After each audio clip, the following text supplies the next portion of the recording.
नमस्कार। आज और एक छोटी सी कहानी मैं आपके लिए लेकर आई हूँ। गीता के बाबूजी। गीता के बाबूजी की ये एक छोटी सी कहानी है। कहते हैं ना कि अच्छाई और सच्चाई का कोई अल्टरनेटिव नहीं होता। अच्छाई और सच्चाई हमारे चारों तरफ फैली पड़ी है। बस हमें अच्छाई को देखने वाली हमारी नज़र चाहिए। अगर हमारी नज़र सच्ची है, अच्छी है, तो हम हर जगह अच्छाई को देख लेंगे। और ऐसी एक कहानी है जो कि गीता के बाबूजी की है। चलिए शुरू करते हैं। अमित, बाबूजी उठे नहीं क्या अभी तक?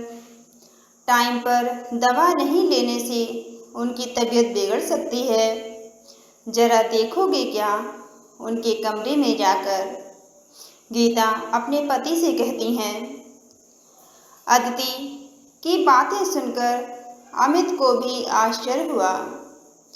वो तुरंत उनके कमरे में गया। बाबूजी अभी बिस्तर पर ही थे। गहरी नींद में अमित ने उन्हें आवाज़ दी, बाबूजी, बाबूजी, बाबूजी उठिए ना, 8 बजने को आए हैं।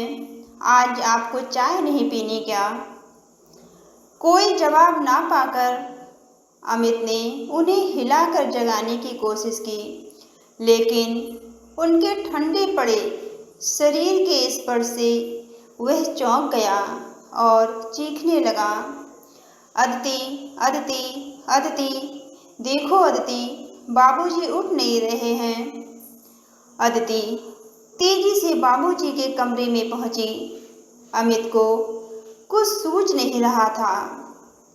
बोला, देखो बाबूजी उठ नहीं रहे हैं अदिति। अदिति ने भी कोशिश की मगर बाबूजी नहीं जागे। उसकी आंखों से अश्रुधारा बह निकली।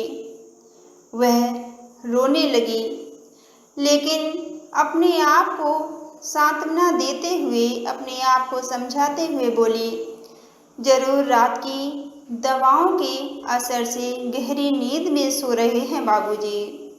ठहरो, मैं डॉक्टर को फ़ोन करती हूँ। अदिति ने बाबूजी के रेगुलर डॉक्टर को कॉल किया। हेलो डॉक्टर साहब, मैं गीता बोल रही हूँ। डॉक्टर साहब, हाँ गीता बोलो, बाबूजी ठीक तो है ना? परसों ही तो मैं उन्हें चेक करके आया था। बीपी बढ़ा हुआ था, इसलिए मैंने दवाइयाँ भी चेंज कर दी। अदिति कहने लगी, डॉक्टर साहब, बाबूजी उठ नहीं रहे हैं। प्लीज़ आप जल्दी घर आ जाएंगे क्या? डॉक्टर साहब, हाँ हाँ, मैं तुरंत आता हूँ। डॉक्टर साहब जल्दी से 10 मिनट में ही बाबूजी को चेक करने के लिए घर पहुँच गए। फिर अमित की पीठ पर सांत्वना की थपकी देते हुए बोले, सुबह सुबह ही डेथ हुई है। और जैसे ही उन्होंने बाबूजी को चेक किया, वो समझ गए कि उनकी डेथ हो चुकी है और वो अमित को सांत्वना देने लगे और बोलने लगे कि बीपी ही इन पर भारी पड़ गया है। बाबूजी को हाई बीपी की शिकायत थी और वो कहने लगे, इनका बीपी बढ़ने के कारण ही इनकी डेथ हुई है। मैं डेथ सर्टिफिकेट बना देता हूँ।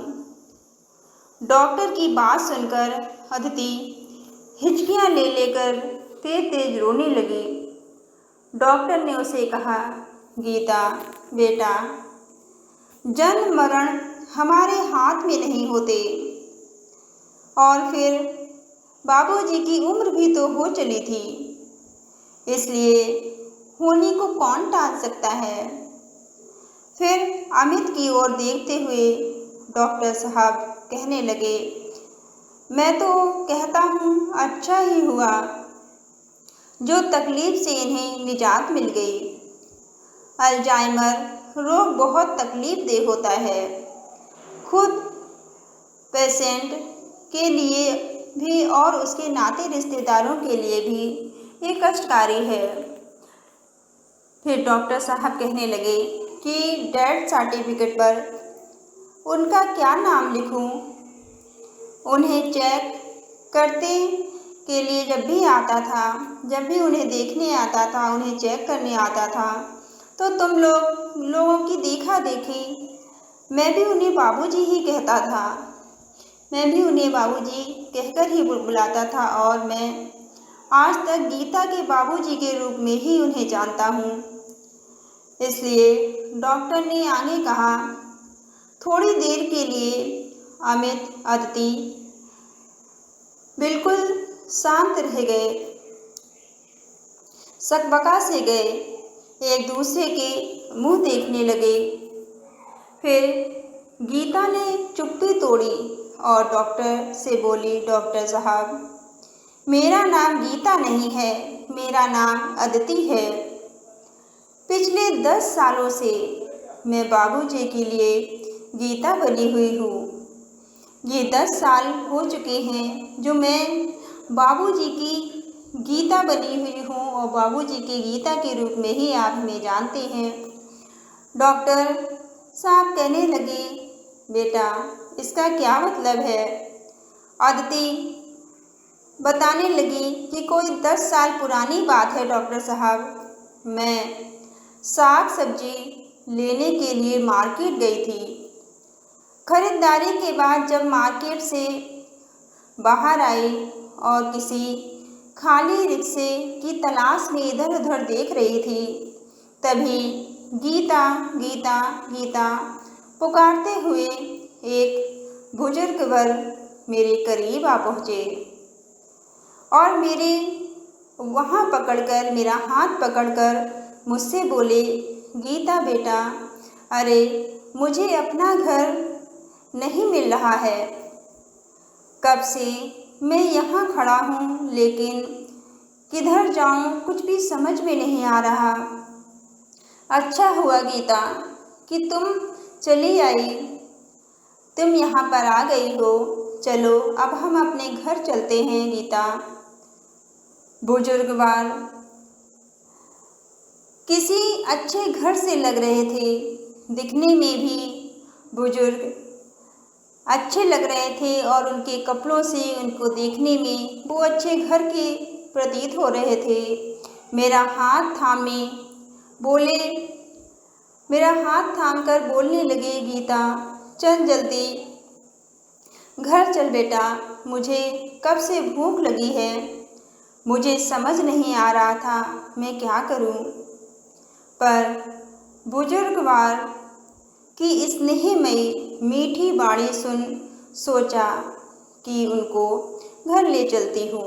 कुछ खिलाकर शांति से उनका एड्रेस पूछूंगी और फिर उन्हें उनके घर छोड़ आती हूँ। अतः रिक्शे पर हम दोनों ही घर आ गए। हम और वो बुजुर्गवार हम दोनों घर आए। घर पहुँचते ही बुजुर्गवार बोले, बेटा गीता जल्दी खाने को कुछ दे, बहुत ही भूख लगी है। बुजुर्गवार बहुत भूखे थे शायद। मैंने जल्दी से थाली में उन्हें उपलब्ध भोजन परोसा तो कई दिनों के उपवास जैसे वे तेजी से भोजन करने लगे। ऐसा लग रहा था कि जैसे उन्होंने कई दिन से भोजन नहीं किया है। भर पेट भोजन के बाद मैंने उनसे पूछा, बाबूजी आप कहाँ रहते हैं? आपको कुछ याद है क्या? अगर आपको कुछ याद है तो बताइए, चलो मैं आपको आपके घर छोड़ आती हूँ। पर बुजुर्गवार बोले, अरे गीता यही तो अपना घर है, तो कैसी बातें कर रही है? हम तो अपने घर में ही हैं। मुझे कुछ सूझ नहीं रहा था। उनकी बातें सुनकर, उनकी स्नेह भरी आवाज़ सुनकर मुझे कुछ भी समझ नहीं आया।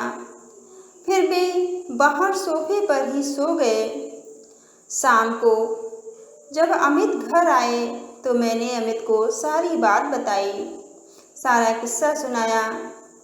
फिर अमित के कहने पर हमने न्यूज़पेपर में गुमशुदा वाले पृष्ठ पर और टीवी के गुमशुदा वाले कार्यक्रम में के माध्यम से बुजुर्गवार का एड्रेस और नाते रिश्तेदारों का पता करना प्रारंभ किया। अमित ने पुलिस थाने में भी बुजुर्गवार की जानकारी दी। पुलिस ने कहा, कुछ पता चलेगा तो खबर दे देंगे, तब तक बुजुर्गवार को आप अपने घर में रखिए।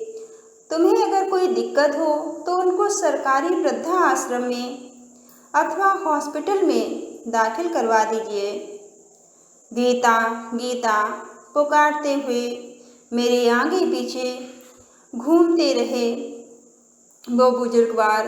दिन भर गीता गीता पुकारते हुए मेरे आगे पीछे घूमते रहते थे। गीता आज भिंडी की सब्जी बना, गीता आज बेसन की भुजिया बना, गीता आज हलवा बना, गीता आज कढ़ी बना। ऐसी फरमाइशें करते वो मेरे आगे पीछे घूमते रहते। उन्हें उनका अपनापन, उनका स्नेह, उनका प्यार देख सुन मेरा मन भर भर जाता।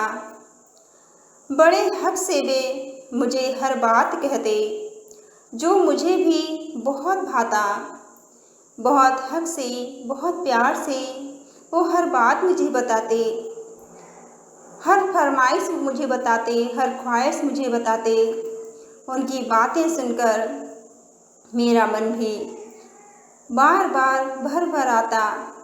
हफ्ता गुजर गया लेकिन उनका कुछ पता नहीं चला। कुछ पता नहीं चला कि वो कहाँ के हैं, कहाँ रहते हैं, कौन सा उनका घर है। कोई जानकारी नहीं मिली, उससे कोई भी मदद नहीं मिली कि कहीं से उनका कोई पता चलता। बुजुर्गवार का अस्तित्व हमें खूब अच्छा लगने लगा। उनका घर में रहना, उनकी स्नेह भरी आवाज़, उनका अपनापन, उनका प्रेम हमें लुभाने लगा। उनके लिए कुछ करना हमें अच्छा लगने लगा। मैंने और अमित ने निर्णय लिया कि हम उन्हें कहीं नहीं जाने देंगे, हम उन्हें अब कहीं नहीं भेजेंगे, अपने घर पर ही अपने साथ ही रखेंगे। फिर हमने पुलिस थाने में भी अपने निर्णय की सूचना दे दी। बस तभी से बुजुर्गवार हमारे बाबूजी बन गए और 10 बरस हो गए मेरा नामकरण गीता हुए। मेरा नामकरण भी बाबूजी का ही किया हुआ था। आज बाबूजी के साथ गीता का भी अस्तित्व समाप्त हो गया। बोलते बोलते अदिति की आंखों में पुनः झरझर आंसू बहने लगे। अदिति से सारा किस्सा सुन डॉक्टर साहब निशब्द हो गए। थोड़ी देर बाद बोले, इतने सालों में मुझे जरा भी महसूस नहीं हुआ कि ये तुम्हारे बाबूजी नहीं हैं। मैं तो हमेशा यही समझता था कि ये गीता के बाबूजी हैं। ये तुम्हारे पिता नहीं बल्कि कोई गैर हैं। सच कहूँ तो अल्जाइमर बड़ा गंभीर रोग है। आजकल वृद्ध लोगों में यह समस्या बढ़ती ही जा रही है। आज के दौर में खुद की औलादें अपने माता पिता को साथ रखना पसंद नहीं करती।